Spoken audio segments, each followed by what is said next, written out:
지금 보시는 영상은 매일 기가 네바다에서 배터리 팩을 프리몬트 공장으로 운송하는 세미트럭입니다. 세미트럭 같은 경우 처음에는 불가능하다라고 말을 하는 전문가들도 많았으며 빌 게이츠 역시 전기 트럭은 효율성이 낮을 것이다 라고 말을 하였지만 실제 만들고 나니 아주 높은 효율성을 보여주고 있습니다. 테슬라뿐만이 아니라 세미트럭을 사용하는 다른 기업에서 역시 높은 효율성을 보여주었으며 이로 인해서 벌써 많은 주문이 밀려있는 상품이기도 합니다. 첫 번째로 살펴볼 내용은 로이터에서 나온 테슬라의 긍정적인 소식입니다. 다만 로이터 같은 경우 과거 질이 낮고 정확도가 낮은 테슬라 관련 뉴스를 많이 적었다라는 점은 유의할 필요가 있습니다. 로이터에서 나온 기사를 살펴보게 되면 중국에서 FSD 자율주행 출시를 추진하고 있다라는 내용을 담고 있으며 이 정보에 대한 소스로 정통한 3명의 관계자를 이야기하고 있습니다. 다만 이 3명의 관계자의 신원과 관련해서는 비공개 정보를 유출한 것이기 때문에 신원을 확인할 수 없다라고 기사에서 밝히고 있습니다. 전체적인 기사 내용을 보게 되면은 중국 공업정보화부에서 소프트웨어 등록에 성공하게 되면은 몇 달 안에 중국에서 FSD가 출시될 수 있다라는 어떻게 보면 상당히 일반화되어 있는 이야기가 들어가 있습니다. 또 동시에 현재 판매하고 있는 FSD 가격은 미국 달러로 치면 8,800달러 정도인데 중국에서 FSD가 시작되게 된다면 98달러에 해당하는 월 사용료 서비스가 제공될 수 있다라고 밝히고 있습니다. 그래서 이 내용을 보게 되면 현재 중국에서 테슬라가 FSD 그리고 로보택시까지 준비 중일 가능성이 상당히 높기 때문에 미래에 충분히 일어날 수 있는 일을 이렇게 정통한 3명의 신원을 밝힐 수 없는 사람을 바탕으로 적은 기사일 가능성이 상당히 높아 보입니다. 실제 존재하는 3명인지 아닌지는 확인이 불가능한 상황입니다. 그 밖에 조 바이든 대통령이 아주 흥미로운 게시글을 남기기도 하였습니다. 이 글을 보게 되면은 전기차의 미래는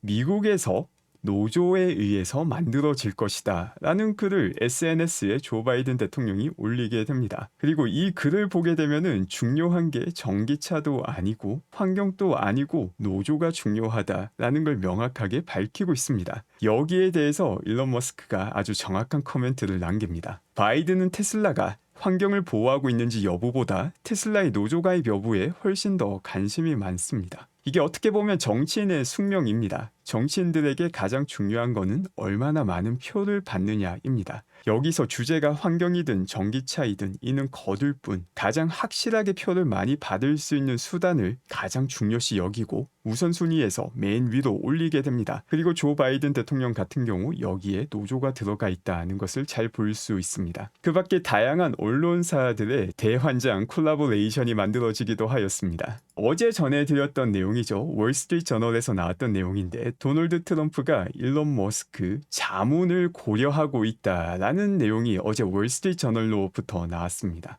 이렇게 월스트리트 저널에서 도널드 트럼프라는 주요 키워드와 일론 머스크라는 키워드를 합쳐서 엄청나게 인기가 많은 기사를 만들었기 때문에 CNBC도 참여합니다. 거기에 나가서 여러 패널까지 모아두고 다양한 가능성에 대해서 언급을 하며 일론 머스크가 맡을 수 있는 역할로서 국경 안보에 초점을 맞춘 특별 자문 역할을 제안받았을 수 있다라는 또 이런 추가 기사를 만듭니다. 그리고 이 기사에 들어가 있는 주인공인 일론 머스크는 그런 논의는 진행된 적이 없다라고 밝힙니다. 진행된 적도 없는데 월스트리트 저널에서 시작을 했고 CNBC에서 확대가 되고 있었던 것이죠. 이렇게 일론 머스크가 아니라고 직접 밝히니까 이 기사를 시작했던 월스트리트 저널은 뭘 하느냐? 그냥 관련 내용을 삭제해 버립니다. 아예 없던 내용을 소설로서 만들어서 적어 나가고 있는데 일론 머스크가 그래도 X라는 플랫폼을 가지고 있기 때문에 사실이 아니다 라는 걸 그나마 손쉽게 밝힐 수 있었습니다. 만약 X가 없었다면은 이게 사실이 아니다 라는 걸 밝히기 위해서 여러 가지 인터뷰에 참여를 해서 훨씬 더 힘들었을 것입니다. 심지어 이렇게 본인이 직접 아니라고 밝혀도 관련 뉴스를 본 사람들은 일론 머스크가 참여했다던데 라고 여전히 언론을 그대로 믿는 사람들 역시 많이 존재하며 항상 반복되는 패턴입니다. 이 역시 언론에서 가장 중요한 것은 사실관계가 아니라 얼마나 많은 사람들의 관심을 얻어낼 수 있느냐인 거죠. 그리고 여기에 또 블룸버그가 정점을 찍습니다. 사람들이 관심을 많이 주는 키워드 일론 머스크 도널드 트럼프, 거기에 가상화폐까지 들어가게 됩니다. 이제 단순한 정책 논의가 아니라 단순한 자문을 넘어서 암호화폐 정책을 논의했다라고 블룸버그에서 기사를 적습니다. 왜 이럴까? 이게 사실이라서 그럴까? 아니죠.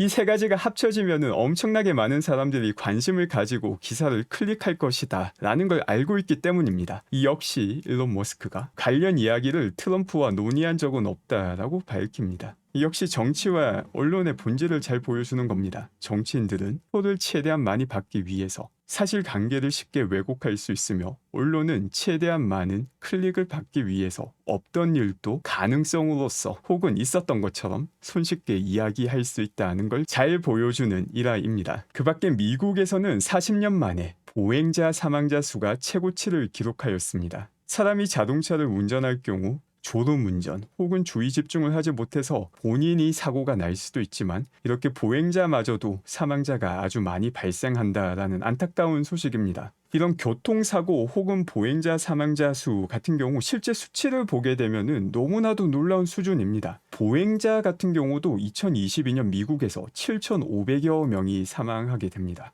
충격적으로 많은 사람들이 매년 죽어나가고 있지만 너무나도 익숙해져서 별일 아닌 것처럼 생각하고 있기도 합니다. 이런 많은 사망자 수를 줄일 수 있는 가장 효과적인 방안 중 하나가 바로 테슬라의 자율주행이기도 합니다. 가장 좋은 사고는 무사고이죠. 그런데 만약 사고가 난다 하더라도 사람을 살릴 수 있는 게 또 테슬라 차량이기도 합니다. 지금 같은 경우 모델 3가 사고가 나서 여러 번 뒤집어지고 또 엉뚱한 방향으로 착지했지만, 이 차에 타고 있던 사람은 팔에 조그만 상처만 있고 걸어 나왔다고 밝히고 있습니다. 이를 보시면은 모델 3 차체에 상당한 파손이 있었음을 확인할 수 있습니다. 그런데 실제 내부에 타고 있던 운전자는 지금 보시는 사진의 상처만 있고 다른 모든 신체 부분은 다치지 않았다고 밝히고 있습니다. 테슬라 차량이 자율주행을 활용하게 된다면 사고 자체도 훨씬 더 적게 일어나게 되지만, 사람이 주행하면서 사고를 일으키면서 이렇게 큰 차체에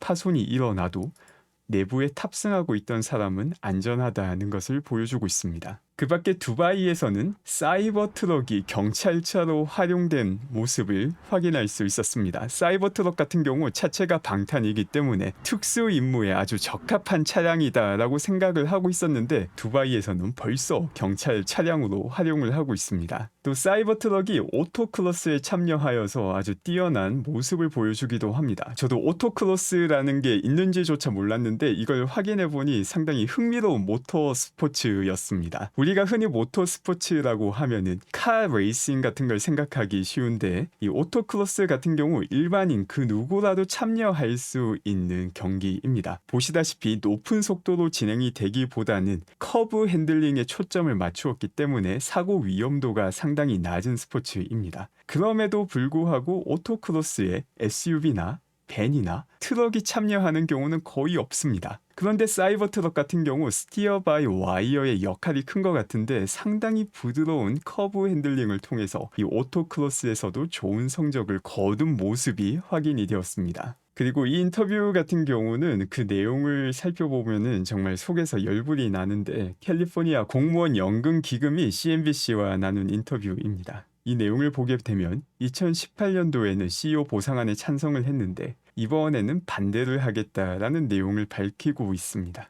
참 이게 얼마나 말이 되지 않는 이야기인지 아주 간략하게 살펴보고, 일론 머스크 CEO 보상안과 관련해서 또 나오고 있는 몇 가지 오해들도 정리하겠습니다. 홀마스 카달로그 씨께서 아주 간략하게 내용을 요약했는데, 2018년 당시 기준 미래의 테슬라를 10배 성장시킨다면 현재 테슬라 주가로 9%를 매입할 수 있는 옵션을 준다라는 것이었습니다. 이 10배에는 주가도 포함되고 또 다양한 경영 실적 역시 포함이 됩니다. 이 당시 미디어는 테슬라를 10배 성장시킨다라는 건 불가능하다라고 비웃었으며, 주주 입장에서도 일론 머스크가 9%의 주식을 이 당시 가격으로 매입할 수 있는 옵션을 준다 하더라도 테슬라 주가가 10배 성장한다면 당연히 이익이기 때문에 모두 찬성을 하게 됩니다. 그리고 그때 찬성을 했지만 이제 돌이켜 보니까 죽이 아깝다라고 말을 하는 사실상 도둑놈들이 나오기 시작한 것입니다. 물론 사람의 마음이 화장실 가기 전과 가고 나서 다르다라고 이야기를 하지만